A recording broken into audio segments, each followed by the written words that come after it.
तर मी खरं तर सन्माननीय आमदार सचिन कगन शेट्टी यांची प्रत्यक्ष भेट घेतली, कारण या विषयाची गंभीरता माझ्या लक्षात आली.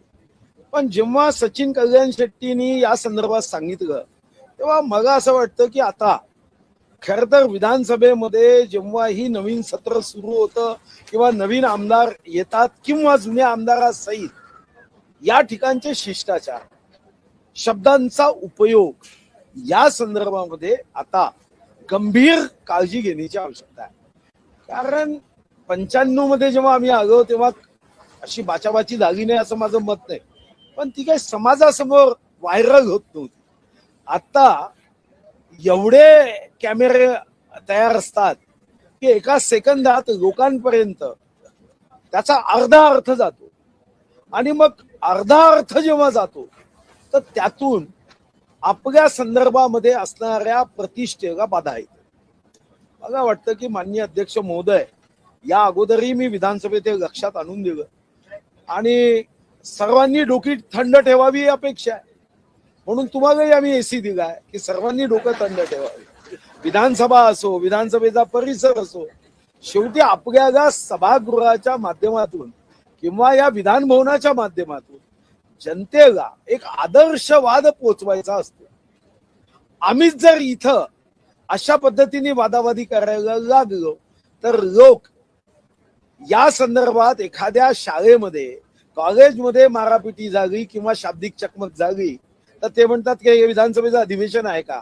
ही आमच्यासाठी चिंता करणारी व चिंतन करण्यासाठी आवश्यक बाब आहे.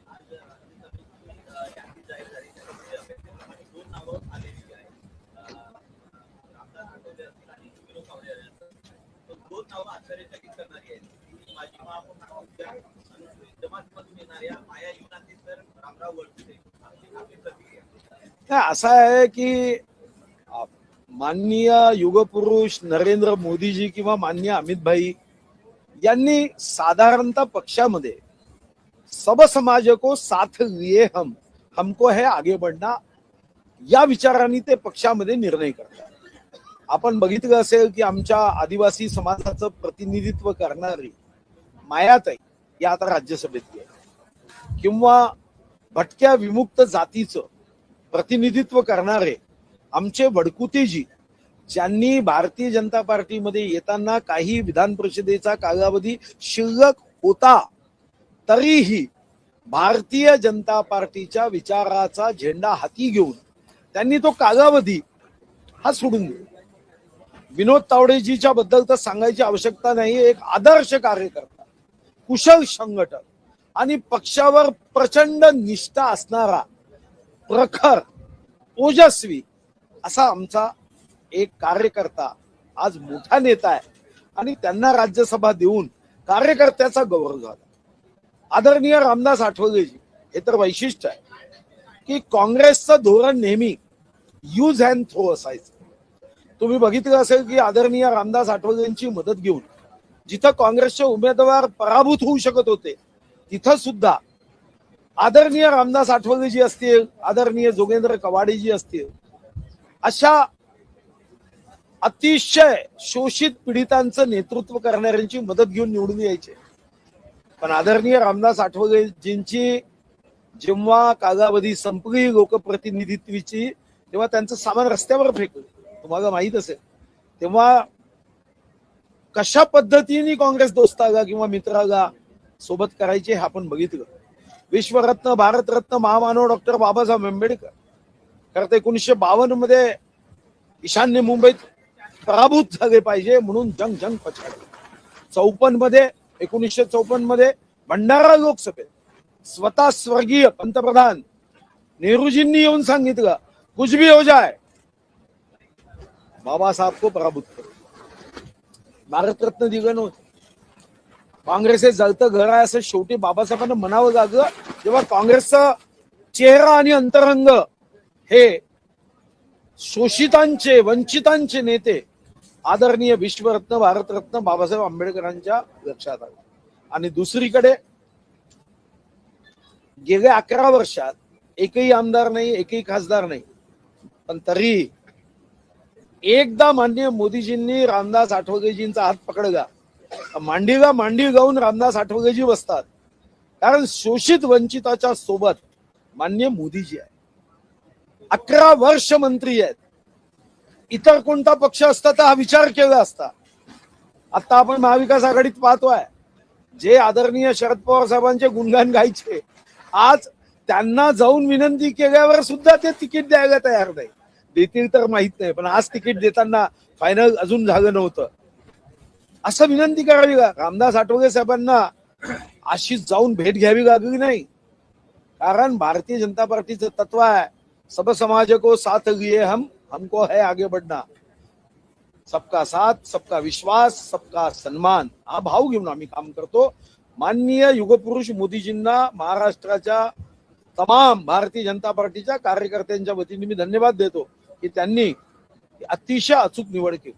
पण एकूण पाहायचं तर कुठेतरी सोशल इंजिनिअरिंग साधण्याचा प्रयत्न आपल्याला होताना दिसतोय. म्हणजे रामदास आठवले असेल, एक दलित चेहरा असतील किंवा वडकुते असतील, हे धनगर समाजातून येतात, विनोद तावडे मराठा समाजातून येतात. एकूणच कुठंतरी किंवा माया इरावते असतील, या देखील आपल्याला नाही, तुम्ही एकदम योग्य गोष्ट अधोरेखांकित केली आहे. कारण सर्व समाज मुख्य प्रवाहात यावे हे माननीय मोदीजींची नेहमी इच्छा असते. आणि म्हणून तुम्ही बघितलं असेल की रामनाथ कोविंदजी राष्ट्रपती झाले, दीदी द्रौपदी मुर्मू या राष्ट्रपती झाल्या. 75 वर्षामध्ये शेवटच्या टोकावर असणाऱ्या आमच्या आदिवासी भगिनी कधी राष्ट्रपती होऊ शकले नव्हत्या. या अगोदर राष्ट्रपती होणारे उच्चवर्णीय होते.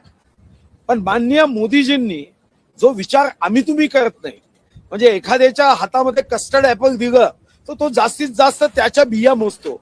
पण माननीय मोदीजी त्या बियातून किती झाडं लागतील व त्या झाडांना किती कस्टर्ड ऍपल लागतील इतका भविष्यातला विचार करतात. एक पहिले पंतप्रधान आहे की जे 2047चा विकसित भारत विचार करतात, 0 कार्बन 2070चा विचार करतात. मला वाटतं की हे तुमचं आमचं अहोभाग्य आहे की आम्ही आता 4थ्या नंबरवर इकॉनॉमीमध्ये गेलो. पण सामाजिक समरसतेमध्ये सुद्धा या देशामध्ये जो बंधुभाव होता, जो प्रेम होतं, हम जिएंगे साथ में, हम साथ साथ हेचा भाव होता, तो काँग्रेसच्या राज्यामध्ये हम आपके हे कोणचा भाव जागा होता, तो पुन्हा एकदा या वसुधैव कुटुंबकम या भावनेसोबत देशातल्या जाती धर्मांना एकत्र आणण्याचा हा जो भाव आहे तो कितीही सॅल्यूट केले तरी कमी आहे माननीय मोदीजी.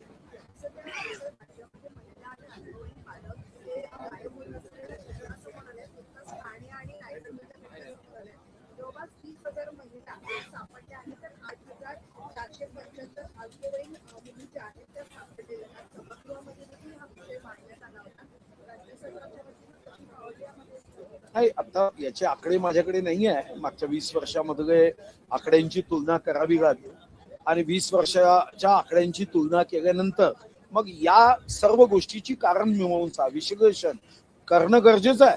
आणि याचं विश्लेषण करून मग यावर आपल्याला काय उपाययोजना करायची आहे, त्याची यंत्रणा कशी असेल आणि त्या यंत्रणेने काय अंमलबजावणी करायची आहे, या संदर्भातले कायदे अपुरे असतील तर त्या कायद्यामधल्या उणिवा आणि त्रुट्या दूर केल्या पाहिजे. तर या दृष्टीने मला वाटतं की माननीय गृहमंत्री महोदय उत्तर देतील. कारण मला आता 20 वर्षाचे आकडे माहित नसल्याने मी असं अचानक त्याचं उत्तर देऊ शकतो.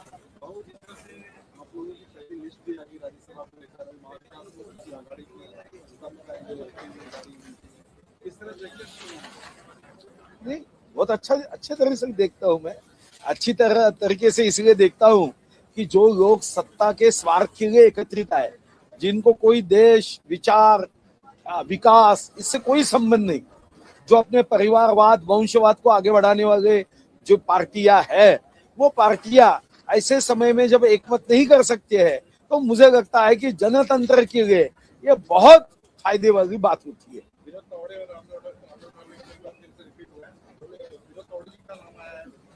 विनोद जी हमारे बहुत निष्ठावान नेता रहे हैं, बहुत अच्छे कुशल संगठक रहे हैं. अभी भी आपने देखा कि महामंत्री के रूप में बिहार के चुनाव में योगदान हो या फिर त्रिपुरा के चुनाव में योगदान हो या उत्तराखंड के चुनाव में योगदान हो, दिलो जान से कष्ट करने वाला मेहनत करने वाला हमारा एक नेता, उन्हें राज्यसभा देने से मुझे लगता है कि हमारे एक कार्यकर्ता का, हमारे एक नेता का बहुत अच्छे तरीके से सम्मान हुआ है।